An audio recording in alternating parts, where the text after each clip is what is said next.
ঈদ চলে আসলো। আপনাকে একদম আমার আব্বার মতন মনে হয়। এইসব পাম্পটে দিয়া কোনো লাভ নাই, এবারে ঈদে আমি কাউকে সালামি দিতে পারবো না। ঠিকই বলছি, কিন্তু পুরা ভিডিও জুড়ে মোশাররফ করিম আপনাকে কিন্তু আমাদের সাথে থাকতে হবে। সমস্যা নাই আব্বা, আপনি বলছেন আমি থাকবো। এই শালা পাম দিচ্ছ। যাই হোক, তোমরা কে কি কুরবানির পশু কিনছো ঝটফট আমাদের দেখাইয়া ফেলাও। ভাই আমি একটা ছাগল কিনছি, কিন্তু আমার ছাগলটা খড় ঘাস কিচ্ছু খায় না, শুধু বিড়ি খায়। আরে কষ্টি, দেখি তো তোর ছাগলটা। পাঠা ছাগলটা দেখুন কিভাবে সিগারেট খাওয়ার জন্য দেখুন কিভাবে পায়তারা করছে। এই যে দেখুন, এই যে দর্শক দেখুন কিভাবে সিগারেট খাচ্ছে দেখুন।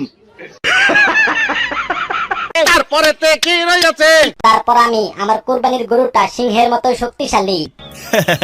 জোকিং, জোক করছে। আরে জোকস করতাছি না, সত্যি সত্যি বলতাছি, দাঁড়ান দেখাইতাছি। ওরে বাবা,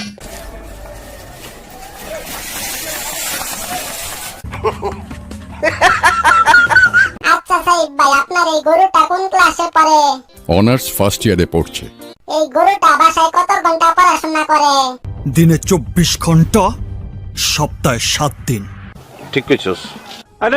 আমি একটা দামি গরু কিনছি, কিন্তু গরুটারে যে কিভাবে জবাই করবো সেটাই তো বুঝতাছি না। গরুটার ধারে কাছে কেউ যাইতে পারে না। এত কথা বাদ দিয়ে আগে গরুটা দেখান, তারপরে ব্যবস্থা বুঝে অবস্থা নেওয়া যাবে। আচ্ছা ঠিক আছে, দেখাইতাছি।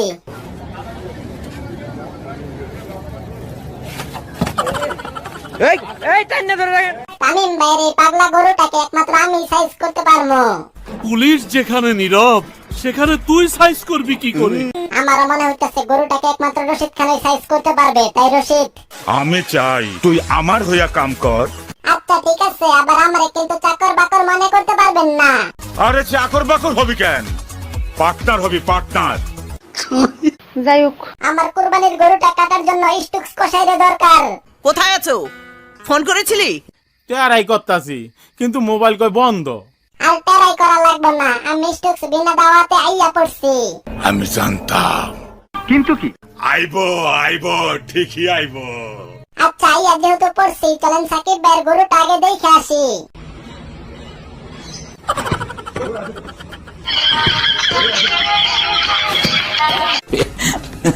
স্টুকস, আমার এই গরুটা তো কাটতে পারবি নাকি? ভাই দোয়াও চাই, মাফও চাই, আমি গেলাম গা। এনিওয়েজ, কিরে সাব্বির, এবারে ঈদে তোর কুরবানির পশু কিনা হয়েছে নাকি? ভাই আমি একটা ছাগল কিনছিলাম, কিন্তু নাসির ভাইয়ের কুকুরটা সারাদিন আমার ছাগলটার সাথে ঝগড়া করে। আরে কষ্টি, তাই নাকি? হ্যাঁ ভাই, আমি ভিডিও করে রাখছি, দাঁড়ান দেখাইতাছি।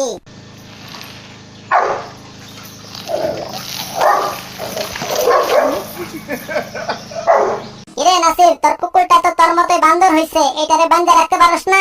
আসলে ভাই আমার কুকুরটা সাব্বির রহমানের ছাগলকে প্রপোজ করছিল, কিন্তু ওর ছাগলটা ইফটিজিং এর মামলা করছে। আমার কুকুরটা মামলা খাইয়ার আগে এরকম করতেছে। So funny. তারপরে তে কি রই আছে? আমি একটা গরু কিনছিলাম, কিন্তু আমার গরুটাকে এলাকার পোলাপান শান্তি দিতেছে না, সারাদিন ডিস্টার্ব করে। নিজের চোখেই দেখালাম। No no no no.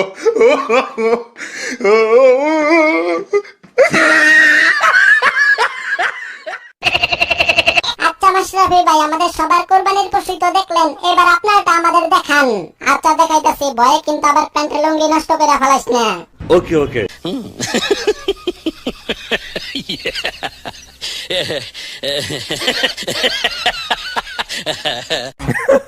আরে এতে হাসির কি আছে? তো আজকের মতো এই পর্যন্তই। সবাই ভালো থাকবেন, সুস্থ থাকবেন। সবাইকে জানাই ঈদের শুভেচ্ছা, ঈদ মুবারক।